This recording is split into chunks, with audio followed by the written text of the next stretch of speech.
Hello, friends, and welcome back to this week's episode of The Embodied Healing Self with your host, Jen Mons. And I am here this week with the beautiful and inspirational Bonnie Kelly, who I like to call, in my words, an emotional empowerment expert. Bonnie Kelly has been there and done that on the road to suffering, and she is an expert in the cycle of self-sabotage. She's worked with many corporations as well as individuals in order to help them identify and overcome their own cycles of self-sabotage so that they can get out of their own way and live and manifest the life that they truly desire and dream of. She's also the author of an Amazon best-selling book, True to Your Core. And she also offers many programs which you can be a part of around breaking the cycle of self-sabotage, as well as she is a well-known speaker in this area as well. So I found Bonnie, I came across her just a couple weeks ago and instantly fell in love with the message that she has to share with, particularly in my own coaching business, women, and how we work together and how I work with women in health coaching, and identifying that blocks often show up in our relationship with our health and well-being because we are trapped in our own cycle of self-sabotage. And I know that emotional empowerment is a key to success in breaking those cycles. And then I also understand that how we show up in one area of our life, which I see through my health coaching clients, is often how we can show up in different areas of our life. So we're going to dive straight into this today. So thank you so much, Bonnie, for being with me today. Oh, thank you so much. It's fun to be here. Yeah, I'm so excited. And just before we hopped on the call, we discovered that you live in Northern California, and I used to live pretty close to you about 15 years ago. So Yes, yeah, actually only about an hour away from where I live now, up in Folsom. Yeah. yeah, so I'll have to give you a call when I'm in town. My brother still lives in Northern California. So Oh, that's yeah, fantastic. Yeah, we'll grab coffee. That'd be fun. yeah, absolutely. So fun. So Bonnie, I want to introduce you to the listeners just by Yeah. allowing them to get to know you a little bit on a personal level and just asking you a couple questions. Yeah. So would you be willing to share with us just something unique about you that you love to do that maybe people who are your clients or seek you out as a speaker might not know? Oh my gosh. One of my favorite things to do is actually probably supping. So stand-up paddleboarding. We actually live real close to Folsom Lake and the Folsom Dam and the Folsom Prison. Everybody knows the Johnny Cash story. And so there happens to be this Lake Natoma that's down there that's just for non-motorized sports. And one of my favorite things to do is actually get on the board and go paddling out there. Is probably the thing that not everybody knows, but it's something that I really enjoy. Awesome. Well, we Yeah. have that in common as well. I live 2 blocks from the beach. So any way you can get me out in the water, whether it's a surfboard or a sailboat or a stand-up paddleboard, like Yeah. I am there. So, and Yeah. I remember Folsom Lake. It's beautiful. I used to go It on is. it all the time. That's So great. How fun. super fun. Yeah. So I also know that you enjoy being outside, biking, hiking, backpacking, hanging out by the pool, and glamping. I love that word, with your friends. And you live in a place where there is some amazing glamping to be done. I mean, it's Yes. so beautiful in Northern California. I'm Yes. just curious, what's your favorite place that you've been to? Well, I mean, obviously the no-brainer is going to be Tahoe. So, I mean, Lake Tahoe is just such a breathtaking area. The destination wilderness up here, Yosemite is also another great one here. California's just got so many different places that we can venture to. Even going up to the coast, Mendocino coast, Eureka coast, going to the Redwoods, Muir Woods. I mean, there's just, you can't make me pick one. Like, there's Yeah, just so you do. many great There's spots out in this direction. And I love that you called out glamping. My husband will shake his head at this because when he first met me, I mean, we were younger, we were in our mid-20s, and I used to go camping with him. We'd rough it, and like he just loved that I was like this rough and tumble girl. And I don't know, something happened when I crossed into my 30s, and I said, I don't understand. Like, we have money. Like, why are we like pretending to be homeless? I don't understand. I don't want to do this anymore. So for me, it's like, now we camp in style is what we call it. And I still like camping. I still like going outdoors, and I don't mind backpacking. For some reason, that's totally different in my head. But if I prefer to have a mattress and a toilet, that's like where I draw the line. I love that. Hey, you just gotta, stand in your power and make the request for what you want. Absolutely. Amen. Yes. Yeah. So I'm so excited to have you on the show, Bonnie, because one thing that I know to be true in my years of health and wellness coaching is, to simplify it, you can eat as healthy as you want. But if you don't understand the patterns that keep repeating themselves, the self-sabotaging patterns that can repeat, the limiting belief that can show up in your relationship with your health and well-being, that ends up looking like either it's even just being afraid to start a nutrition program, or maybe it's you're afraid to fail, or maybe it's you don't think you're good enough, or maybe you choose some type of self-sabotage relationship, under eating, overeating, whatever it is. Emotional empowerment is like the superpower to coaching anyone in getting them from where they are to where they want to go. Yeah. Releasing the fear and the block. So, and we talked before the show that breaking the cycle of self-sabotage works everywhere, in any type of coaching, in any type of environment. Because the truth is that we all have some area of our life that, if we want to be honest, we might notice there's some type of cycle or belief or pattern that shows up, where, and it's an old belief, where we are in that same cycle of, which causes a little discomfort and suffering for us. Yeah. So I want to ask you, you're very passionate and very, very amazing at doing this work. I mean, as soon as I started listening to what you had to say, I'm like, oh my gosh, yes, like she really knows what she's talking about. And I could identify, the different areas of life where the same beliefs show up in different areas of our life. So it's not even really about the outcome or the experience or where this relation shows up. It comes back to, like, why is it showing up? And how is it showing up? So I want to ask you, how did you become so passionate about this work? Yeah. Well, I wish I could say it was, for everyone else, but the reality is, I mean, just like most people who start on this journey, I needed to start on it for myself first. And if anybody's listening ever gets a chance, I love how you introduced and said, Bonnie is no stranger to the road of suffering. And so I've got my story, that's filled with abuse and sexual abuse and physical abuse and, dysfunction and trauma and drugs. And, if we're talking eating and health, I mean, I struggled with bulimia for 8 years. That's something that's not talked about widely a lot. And it's not something that I talked about widely a lot either. And then also fitness addiction, right? So I went from one addiction to another. So I went from, drugs and alcohol to food, to fitness, and it's constantly was this remanifestation of an old program. And I wasn't really connecting the dots for a long time. So, honestly, I started this journey. It's been 15 years now that I started studying this, and it was really for selfish reasons. I was so unhealthy internally. I had everything on the external world, right? I mean, I had it put together. I could schmooze my way through anything. I was a creature of habit. And for me, survival meant that you needed to be a chameleon. Survival meant that I needed to be in this position where, I could get that job over anybody else. I could, secure that boyfriend better than anyone else. I could, whatever it was, right? I could just be really good at adapting to my surroundings and securing my safety. But that's coming from a place of survival, right? Not a place of thrival.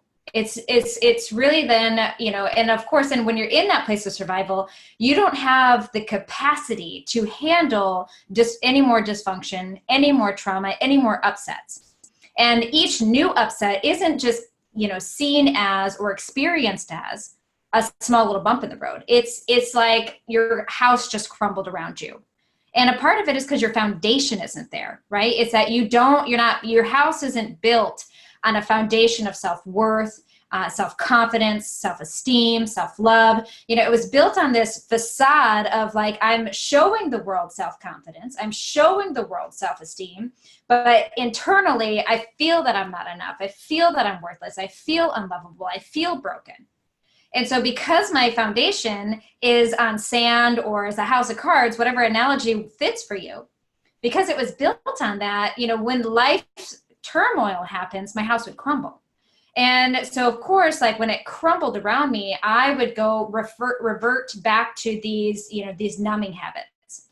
Our society has the worst problem with tuning out, numbing out, and shutting out our emotions. Like we are just, that's how we cope. And if you think about it, especially even men, I know we're talking to mostly women here, but, men are said, big boys don't cry, right? Don't act like a woman is, like being too emotional is what they're implying. And then of course, women, we don't want to be seen as being too emotional, or if we're, they joke about us being on our period, that we're crazy or that we're whatever. And so we even learn to start repressing our emotions, or that we don't want to express our authentic feelings. And so when you don't have a safe outlet, of course, you're going to be built on a house of cards. Mm-hmm. Of course, you're going to find ways to numb out when those feelings of worthlessness flare up. And so I was no different to that. So what started me on this path was honestly this absolute need to want to feel better. And then once I got to I joke often is I wanted to be normal. And then when I realized that normal was still pretty crappy, I wanted to be extraordinary. So I kept going, because normal, you still shut down, tune out, numb out your emotions. Normal is that you still don't love and accept yourself. You don't have good self-care. You don't have boundaries. You don't know how to forgive. And we live in a society that's normal. And for me, that's not acceptable. And so because I know the pain of ignoring those things. And so once I got to that place where I realized that I had a good handle on things, I wanted to be extraordinary. And so now that's when I transformed my own personal journey into a journey to helping others.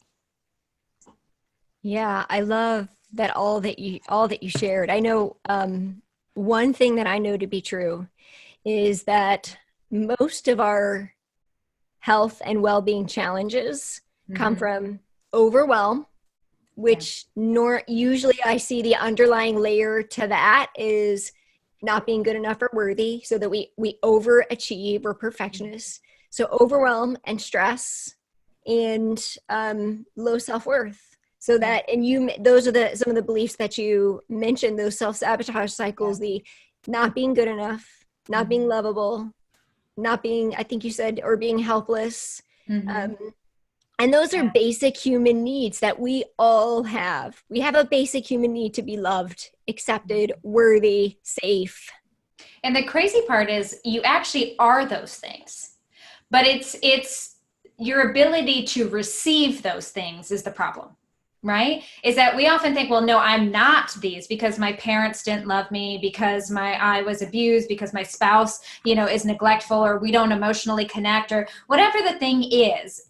It doesn't actually mean you're not worthy. It's just that we have created these blocks mentally and emotionally that prevent us from receiving the truth that you are whole and complete, that you don't actually need anything outside of you to trust, to know, and connect to that truth.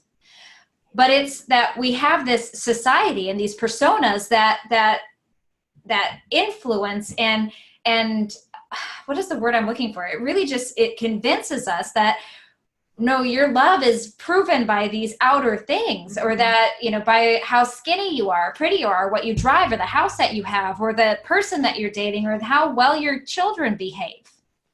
And none of those things should be a definer of your worth. However, we struggle with this ability to define our worth in a way that is not connected to anything outside of us. Okay, listeners, that is a golden nugget of wisdom right there. And I will be writing that one in the show notes for sure.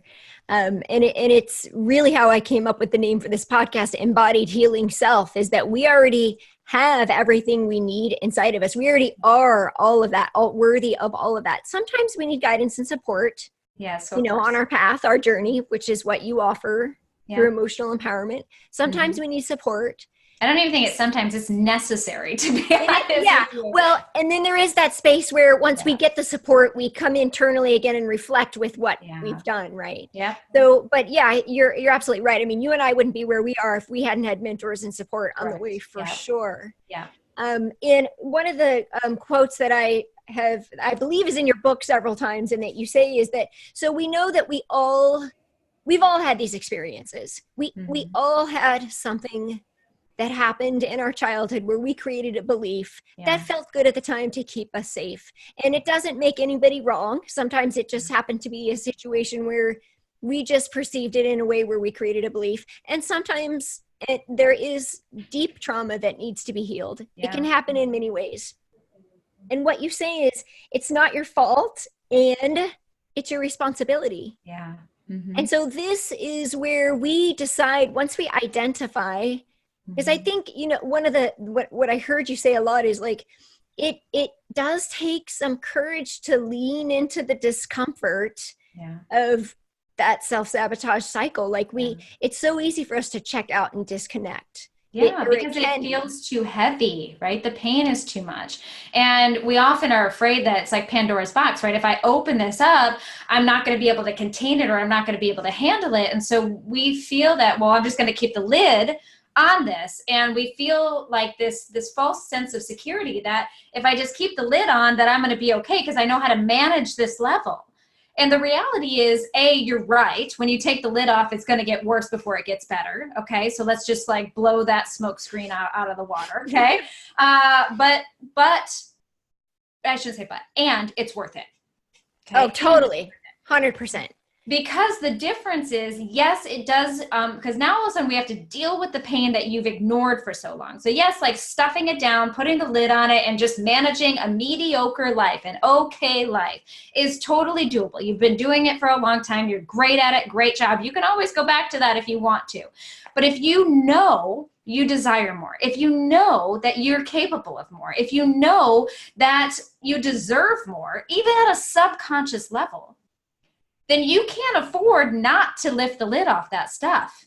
You can't afford to not begin to do this work, because yes, it's going to be challenging. It's going to be hard. And this is why I said it's required that you should get someone to guide you through this, right? I mean, you wouldn't get dropped off in the middle of like the Costa Rican jungle and not have a guide if A, you don't know how to hike, and B, you don't know how to speak the native language, right? You would have a guide, right? To take us through that, to help us through that process. And this is the same way as well, is that sometimes, whether it's in health or it's finances, or if it's in, your personal development, whatever it is, that you're going to need someone to guide you through it.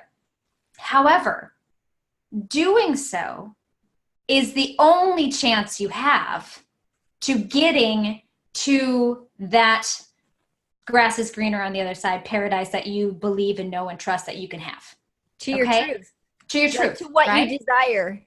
Exactly. So because doing nothing and you get the same result, doing something different and we get a different result. And so I'm just sharing this in a way because I want you to understand that the journey isn't easy, right? You have, your fear is valid, right? Your fear is there to protect you. It's saying like, oh no, you don't want to look at this. It's going to hurt. And I'm not going to sugarcoat it. It will. And it's the only way to heal from it. It's the only way to recover, to feel better. It'd be like if you had an open wound that instead of ever, getting it treated, bandaged, and then caring for it to allow it to heal, that you would just keep ripping it open. Mm-hmm. And just putting something over it and like, oh, well, I don't want it to really heal. Because I just know what to expect with this gaping wound. Right? I mean, like, you do that. You're like, no, I'm going to heal this. I'm going to take care of this. I'm going to make sure that it doesn't get infection. And you're going to do the work. It doesn't mean that every time you have to put the alcohol or whatever on it, it's not going to sting a little bit. Mm-hmm. But that's a part of the healing process. And that's kind of what I want you to think about when it comes to healing things. Mm-hmm. And the quote that you have, and I love that you said this, right? I say it's not your fault and it's your responsibility. is probably one of my favorite things to say and suggest, because it was a hard one in my transformation. So, being a child of sexual abuse and a lot of mental and emotional dysfunction, there was all of this, manipulation and these lies and this pain that really just clouded me from my truth, right? Really kept me grounded in this belief that I was not good enough, that I was unlovable, and I was not worthy. So those were the three big ones. And stupid. That was my fourth big one, right? So those are the four that I really felt were very true to who I am. When I started that healing process, it didn't feel fair that I had to invest so much time and money and energy into healing when I was a child of abuse, right? I mean, it's not fair that I was the victim and I have to suffer more through healing when I didn't ask for this. Mm-hmm. And so if there's a part of you that feels that resistance, right? I want you to know you're right, that it's okay. And it's your responsibility for an epic life. Mm-hmm. Yes. Okay? One of my hardest life lessons, I mean, one of these days, one of my next books I want to write is, it's called like the 9 life lessons you needed to learn yesterday. Right? I love it. And one of those lessons is that nobody's going to save you. Oh my gosh, that is so, yes. Right? Totally. Not even your coach. Not your coach, not your therapist, nobody. Nobody. Okay? Nobody's going to save you. There's no Cinderella knight in white horse, shining armor coming in to just take you and make it all better. Okay? Like it's just that fantasy is just not reality. And when we can really connect to that and we recognize it's our responsibility, we're the hero. We get to be the champion. We get to be the one that gets to rise above this. Mm-hmm. Then we can take a sense of pride in saying, yeah, it's not my fault that these things happen to me. And it's my responsibility to have a better life than what I was handed. Mm-hmm. Yeah. To have a better life than what I was handed. One of the things I love to say is that we get to choose. Yeah. And we are the authors of our own life story. Yes. And we get to choose. Yes. We've all had something that has happened. Yeah. And, my personal journey is one where as long as I was resisting it, mm-hmm. my physical body my health was failing, which is why I became a health coach. And I see this in other people, and I say this for the listeners, you can eat as healthy as you want. Yeah. If you are separated from the wholeness of you, in other words, you are still viewing your trauma as being separate from you and not embracing it and bringing it in, mm-hmm. and living in the identification of that self-sabotage. Yeah. Because it is a journey. Like it's still gonna, we get to choose like how it affects us. I know through my own self-work, that I've done around the trauma in my life is like, so now I'm in a place where, okay, I observe it, I witness it, I know it's there, it's still there, and I practice. I practice differently. Like I choose to show up differently mm-hmm. because it's a responsibility. Yeah. And something that I really love that you say is that you let fear be your guide and not to drive you. And I say this because I'm sure there are people listening right now that are thinking, oh my God, like I know I have to confront this and I don't want to. Yeah. And you have said in some of your videos and your other shows, which by the way, you can find her. She's got amazing YouTube videos. She's been featured on a couple of different podcasts, and some of your speaking events are on your website. I'm going to put all that in the show notes in case you're interested in having her speak at a live event for you. She's an amazing inspirational speaker. Mm-hmm. But because what I see often is that a major block is fear, whether it's the fear of being unlovable, not good enough, unsafe, whatever. And you say, let fear be your guide, not drive you kind of like, back into your hole. And in fact, you have a process, you have a 3-step process where you inspire people to get out of their own way. And I'm wondering if you'd be willing to just bring us into that world, that process a little bit for the listeners here. There's probably some people listening. They're like, oh yeah, okay, I know I've got this this thing that's standing in my way. So now what do I do next? Yeah, got it. Okay. So before I get to that, I really want to touch on that fear aspect of it as well, because, fear is one of our biggest blocks. And it's because, we do allow fear to drive us. We allow fear to be unchallenged, unchecked, anything. And there's so much information that tells you that you need to stomp out your fear or rise above your fear or conquer your fear. And it's a very masculine approach. And, if that works for you, awesome. However, what I like to do is to have a very different relationship with my fear and to be very appreciative. Now that sounds counterintuitive for a lot of people, because you're like, well, why would I appreciate something that is blocking and stopping me? Well, it's because it's serving you. It's just, you're the one giving it power. So all we do is we want to listen to it and to acknowledge it and to be thankful that it's there for you, because sometimes it serves you, right? I mean, if I was walking out in a dark lidded parking lot, I'm by myself, and there's somebody that's just like maybe 15 steps behind me, and they're just kind of like keeping pace following me, right? My fear is going to flare up, that I might be in danger, right? That this might be, that this might be a risky situation. In that moment, my fear is very relevant, right? My adrenaline's going up, right? And it could be nothing, but, God forbid it is something that my fear is warning me in that moment. My intuition is warning me, that saying like, hey, you're in danger, be aware. And so you don't want your fear to be conquered and controlled, right? You don't want your fear to be eliminated. We want to really recognize that just sometimes fear is showing up in the wrong ways. Mm-hmm. And when we're not communicating with our fear, we're not having a dialogue, and we don't have a relationship with our fear, of course it's going to be scared of everything, right? It's like allowing a 2-year-old to exist with no rules or guidelines, right? Like, I mean, you want to give them structure to succeed. Mm-hmm. And so with fear, my approach with it is to really I guess what I said, right? Because she quoted me, is that we want to embrace that fear. We want to recognize that it's kind of like the check engine light in your car. Mm-hmm. And that's wholeness. Right. It comes on as a warning. It's just saying, warning, warning, something's off, warning, pay attention. And when you can think about fear like that, now all of a sudden, instead of it being the catalyst to procrastination and avoidance and self-sabotage, we can pause and we can say, ooh, I'm afraid right now. And we can tune into those thoughts and say, well, I'm afraid of failing. I'm afraid of looking stupid. I'm afraid of being rejected. I'm afraid of, that I just can't do anything right, that I'm whatever. Okay. Is that a possibility here? Maybe. Yeah. Okay. Fear. Thank you. I appreciate the heads up on that one. Yes, you're right. I could totally fail at this. It could be, I totally embarrass myself. This person could totally reject me. I appreciate you giving me the warning. However, I choose to believe that I can do this, and I'm going to move forward anyways.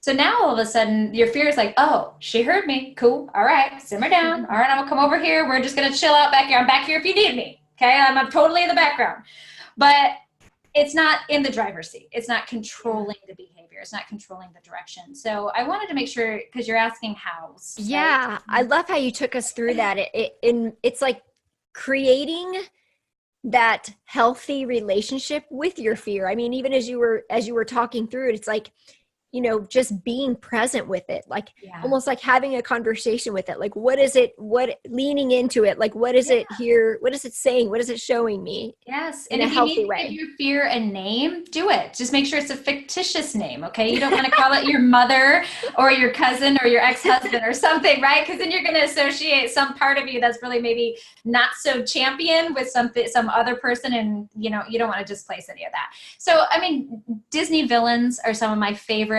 fictitious names to be able to give. You're right. So, I mean, I have some clients, like mine is Darth Vader, like for real. Nice. Okay. And I actually had a client, I mean, many people don't know that about me at all. But one of my clients chose the same name.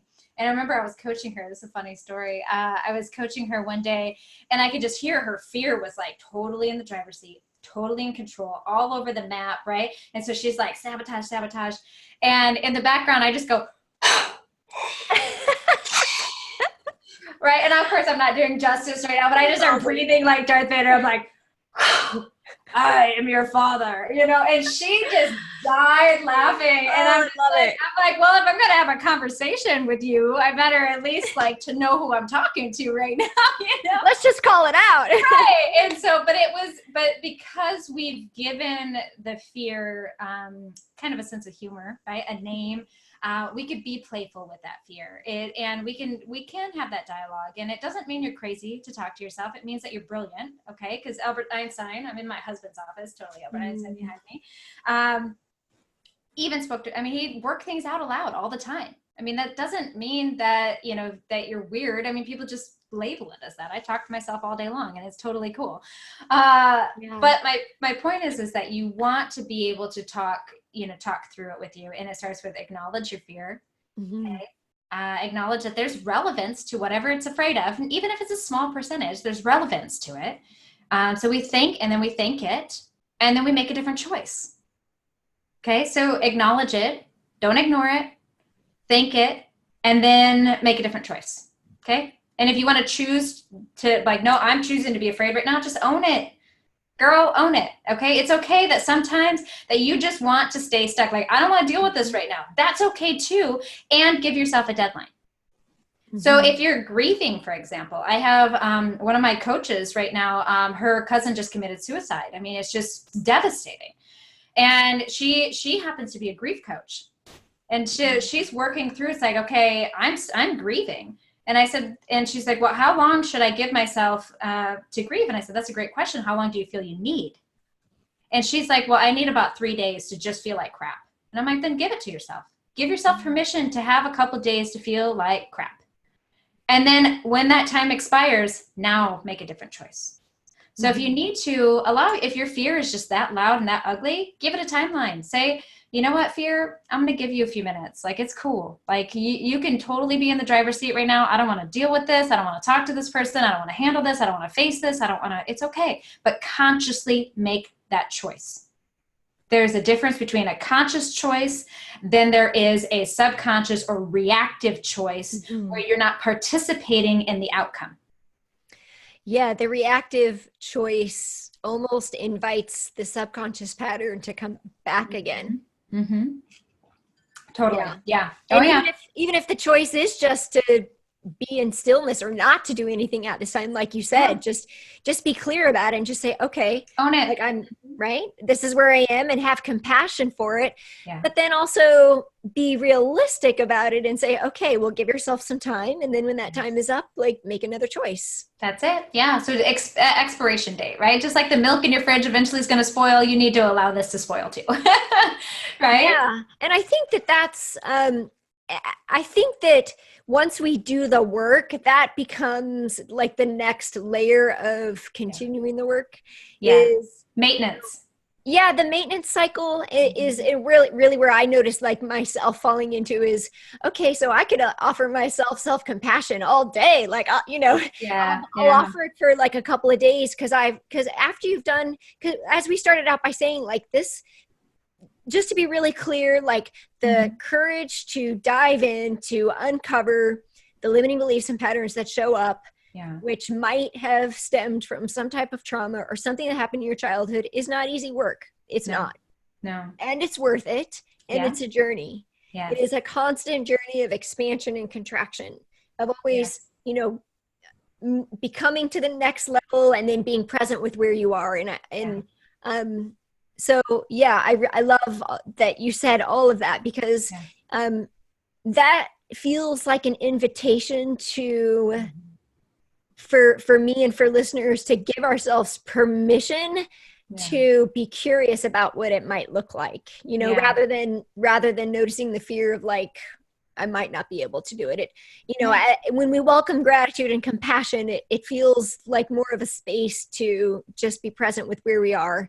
And it gives us permission to have more courage to do some of the work. So it's honoring the place that you're in. And I love that you mentioned, I can give myself compassion all day long, right? Well, you can do a positive extreme, just like a negative extreme as well. So I want to make sure we acknowledge that as well, is that because I've seen a lot of people who will use, well, I need to reflect on this. And it's like, okay, that's just another way of avoiding. It is. When you get to that. So there's a positive extreme and a negative extreme. It's just recognizing when, like I said, the milk sours. Right. Okay? Good things go bad just as well as bad things go bad, right? So I love, if I've got my almond milk and my coffee in the morning and it's wonderful, but there's an expiration date on that for a reason, right? If I went on vacation for a year, came home and grabbed that gallon of milk that's been in there for a year and poured it in my coffee, is it going to taste good? Mm-hmm. No. So it's like, I might need time to reflect, and that's a beautiful thing, right? I need to give myself some self-compassion and just allow myself grace, right? And that's a beautiful thing. But when that's all I'm doing, and I'm not taking, initiative, holding myself accountable, to, doing the work that needs to be done, then that's going to sour too. And when it goes bad, it's just going to go bad. So you're still going to experience the negative effects that you would as if it was a negative extreme. So I love that you kind of put a little noodle or a nugget on that one there, because it's important for people to understand is that you can be in avoidance in a really constructive way. In a positive way. And you can use personal development language, spiritual development language, healthy development language to just still stay in your crap. Okay? Like you could totally do it. So I want you to just be real about it. Be honest with yourself if that's where you're at, and to be able to move beyond it. Because I think that is where, there's still got to be action that's got to be taken. There's still got to be accountability that you need to hold yourself to. There still needs to be, implementation, right? It's like you can't just be in integration. You need to be in implementation too.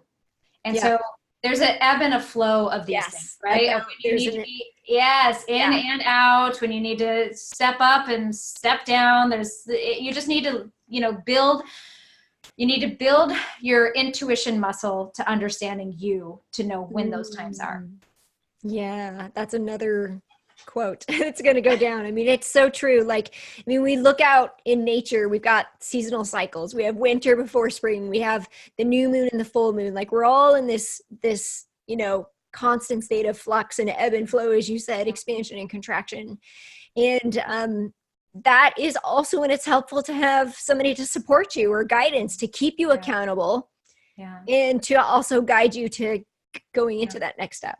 Yeah. So you work with people in many ways. You are a speaker, but you also have some programs. You have your 21-day emotional detox program.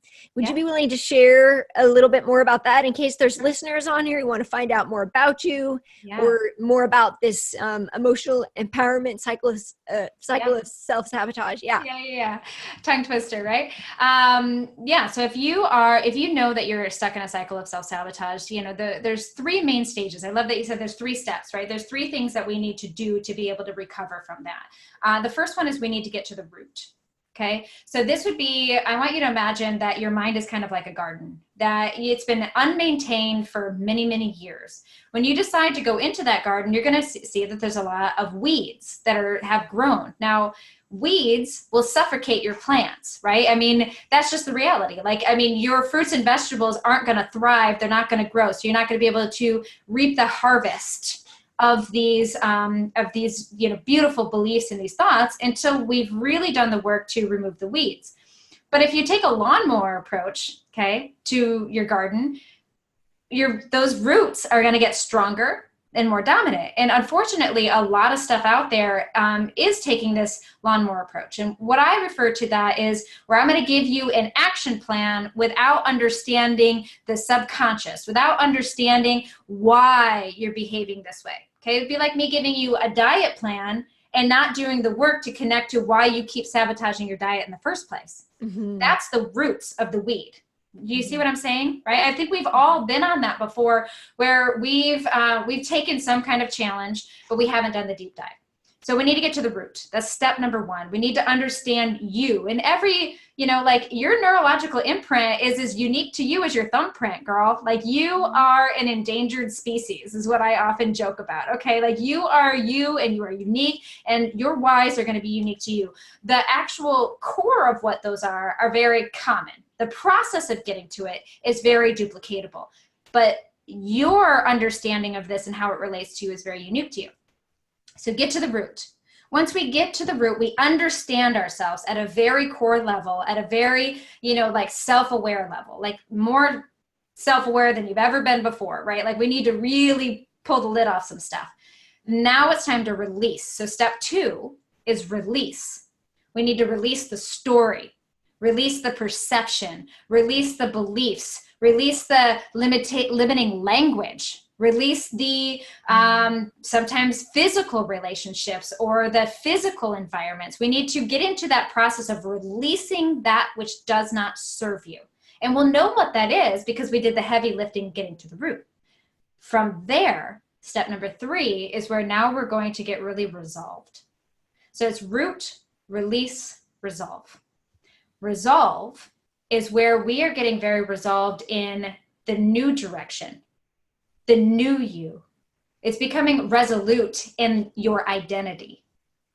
Do you feel me on this one? Like this is where we're getting very resolved of knowing who we are, which means it's non-negotiable. It means that it's like, I know who I am. I am now built the foundation to my house, and we can build from that place up. It feels like coming home. It's like coming home to who you are. Yeah. But a lot of stuff goes right to the resolve. That's the reality of it. It goes right to the resolve. It's like, no, just say these affirmations 500 times over and you're going to believe it. And it's like, maybe, but I bet it's going to be more like 5 million times if you don't get to the root first. If we can unroot, release, now we can say those affirmations and they're going to be so much more effective. It's like planting seeds in a garden that's already been deweeded. Mm-hmm. Are they going to have a better chance to survive? The answer is yes. So those affirmations, they're going to have a lot more support and a lot more nourishment. They're going to thrive in that environment because you did the inner work, and the inner work is the required part. So the 21-day detox is really just scratching the surface of getting you to understand your root. Okay, so it comes into 3, it touches on those 3 phases. We are clearing the clutter, we are getting in touch with us, and then we're consciously making a decision. Can you transform your entire life in 21 days? No, but it's a good Kickstarter to help you along the way. Now, if you truly want to transform, I say get my book. Okay, that has got a lot of work in it that's going to help you can transform. I would say, hire a coach, whether that is if I'm resonating with you, if she's resonating with you, if, I don't know, whoever you've been eyeballing, you've been stalking for a while on Instagram, right? That's who you need to really maybe connect with.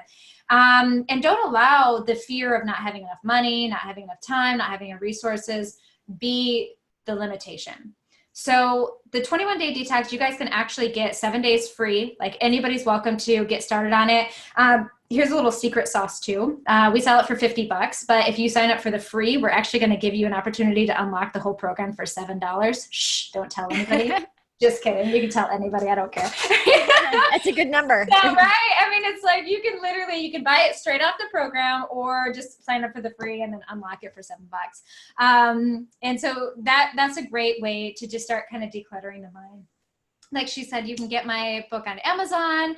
It's like $15. It is such an easy read. You can read it in one weekend and it's captivating. You're going to actually grow up in the life of Bonnie Kelly. You get to really learn from my own struggles, but it's not just, a story about me. We're using them to help you better understand what's going on in the mind, how these experiences have shaped and molded my neuroplasticity, which have led me into a cycle of self-sabotage. And then there's your turn, which is the workbook. These are sheets. And the best part is if you're buy the book, there's even a website in there where you can download all of the homework PDF style for free. Okay, so you awesome. Don't even have to write in the book. You could print them all for free and then work through those processes as you're reading along as well. So, we've got a ton of free content. I mean, my YouTube channel has hundreds of videos that are available for you guys that are free. We've got Instagram, I'm constantly interacting and engaging with my people there. That's a great way to connect with me as well. There's a lot of stuff out there for you. So just let me know how I can help. Yeah, absolutely. Awesome. And I'm going to have all of that information in the show notes for those of you that are listening. And the message that I was hearing as you were sharing all of that is just to remember that, again, this is just like a practice. This is like we Yes. continue to do this work, Yeah. and maybe something new shows up, and then we say we use these like tools that we get right from your Yes. probably your 21-day detox is going Yeah. to offer Tons some of tools tools. and guide that we Mhm. can use again. Something else might show up, and just Yeah. to welcome the compassion for the Yeah. and gratitude for the experience, I think is always just a healthy place to Yeah. be in that. Yeah, yeah, absolutely. Actually, gratitude is one of the days in the 21 days. So there's 21 days of different things that you can do, and it's a wonderful way to just kind of clear the mind, clear the mental and emotional the garbage that kind of just builds up over time. Because life, it's just that way. And if we're not in that practice of knowing how to release, of knowing how to de-weed the mind, this is a great way to start. It's a great way to begin to practice that. And why Mhm. not? It's free to start. And if you just want to do 7 days, cool. If you want to do all of it, like I said, there's a little secret hack to get it for $7. That's so awesome. Bonnie, thank you so much for being with us today. I just have one more question before Yeah, we close our yeah, podcast. It's been such a joy and a pleasure to, because we're on video right now, yeah. we're doing this audio and video, and you are just so lit up, passionate about this work, and it's like it's just flowing through you. It just comes right through you. Like, I mean, it's really such a gift to even just witness you in your power, in your gift, for me to be able to do that. So what do you love about doing this? What do you love the most about doing this type of work with other people? Oh my gosh. Okay. My, I would say the answer to that is when my students, so I often say it happens right at month number 9. We have this year-long program, and when my students like hit this point, it is the most humbling experience. I can't even describe to you, like, seeing, like, we've built the layers, we've done the work. They came up with the quote, "The work works, just do the work," right? That is just like redundantly said over and over. The work works, just do the work. And but to see them at this stage, like, and to know, like you said, like, it's not about me, right? Like, it's not what I did for them. It's what they did for them. And I got to be just their guide. I'm a witness, right? I get to be the channel. Like, that's it. I get to be the conduit that gives them the electricity for them to plug it in. Okay. Yeah. To see that stage, to hear the difference in the way they view and they connect and they communicate, and it just is. It's humbling. I don't have words to describe it. Like, it brings me to tears year after year. It just is, it lights me up, to know. I mean, the selfish reason would be that, it gives meaning and purpose to all of the things that I've endured in my life. Mm. But it's evolved so much beyond that. And I don't know. It is just, I am doing what God has got me here to do, girl. Like, that's it. Like, I am on purpose, and I feel that. I connect to that. And it's just, it's time for what I call an emotional revolution. You know, Yes. it is like, it's done. I'm like, we're at a stage where we need to be. And I know you are done with living a mediocre, I'm fine, it's okay life. Like, that's all a bunch of BS, right? Like, we know we deserve better. We're meant for more. We can do more. And it's like, we have the ability to do that now. We have this, we can become what I call rebels for joy, right? Like, we can rebel against this mediocrity and really connect to more. And we're seeing an uprise of that in women, especially, right? I mean, you're seeing so many more women entrepreneurs. You're seeing so much more like liberated voices. And it is just an exciting time to be alive, right? I mean, it's a scary time because we got a lot of chaos going on too, but it's a really exciting time to be alive and to be a part of that movement for the world, to see that we can emotionally be better than this. Mm. Yeah. So I Yeah, don't know I if I love. answered it, but that's what Oh I, my, perfectly. Absolutely perfectly. Yeah, it is all of it. I love the emotional revolution and the time and the time that we are living in, the opportunities that are available. And now we have the awareness to, we've been given the awareness that now we know we can choose differently. We can show up in a different way and we can create change in the world, and it creates a ripple effect. And then it's not about us. It's about this larger integrated network of just unconditional love, which is, we're calling God or divine or unity consciousness, whatever it is. That's how it just keeps going. And it's, I'm covered in goosebumps. Yes. Just think we have so much more available to us. And I mean, one of the catalysts for my transformation was actually my real father. I got to meet him when I was 21 years old, right? And he lost his children. It's in the book. It's this crazy, crazy dysfunctional story. And so it sent him down a path of darkness, right? He would joke that, he found his best friend as Jack Daniels and realized that just gave him into this even worse, his anger, like all of this stuff. And so it catapulted him, the loss and the grief he felt of losing his children, put him on a personal development path. Now, of course, we didn't have connection. I didn't know what he was up to. I didn't know what he was doing. I just started building resentment and hate because as I'm being abused, all I know is daddy doesn't love you anymore, right? So you have this huge separation. Well, what was available to him during that personal development journey, when I came in when I was 21, he gave me all of that wisdom. And then I got to get so much more on top of that. And now, I'm 37. I just had my first baby. She's 7 months old. She's absolutely the light of my life. My favorite human on this planet. I'm obsessed with this thing. It's like, she is so dang cute. If you cheesing out over here, she's just my favorite. But now it's like, because I've done all of this work, I get to not only give her the wisdom, she's going to know nothing short of the wisdom that my dad had, that I had. And now she's going to grow from that. I mean, imagine her life is starting 3 tiers above or even 5 tiers above what my dad even had. Right. And so this is where I'm saying it's just such an exciting time because, there's so much awareness out there. There's so many tools. There's so much, and people are really connecting to it now. And personal development is it's a normal thing, right? I mean, who doesn't know Tony Robbins? I feel like everybody knows there's a household name, and he's a personal development coach, which 30 years ago, nobody knew Tony Robbins. Nobody talked about personal development. Therapy was only for the crazy, right? And we've evolved beyond that. And so just imagine another decade of this, of what it's going to be like, and what tools and resources, and it's just going to be super cool. So I'm just really jazzed to be a part of this journey. Yeah, absolutely. And you're one of the leading, you're on the forefront of this emotional revolution. I mean, you've really created the space for people to lean in and in my words, build that healthy relationship with their suffering. Yeah. And that's why actually Emotional Revolution is one of the big things that we've created. That's what we founded. Rebels for Joy is who you can become if you join the revolution. So, find us on social media, right? I mean, you could actually just Google Emotional Revolution. You're going to find me. I'm around, or you can Google Bonnie Kelly. That's even easier.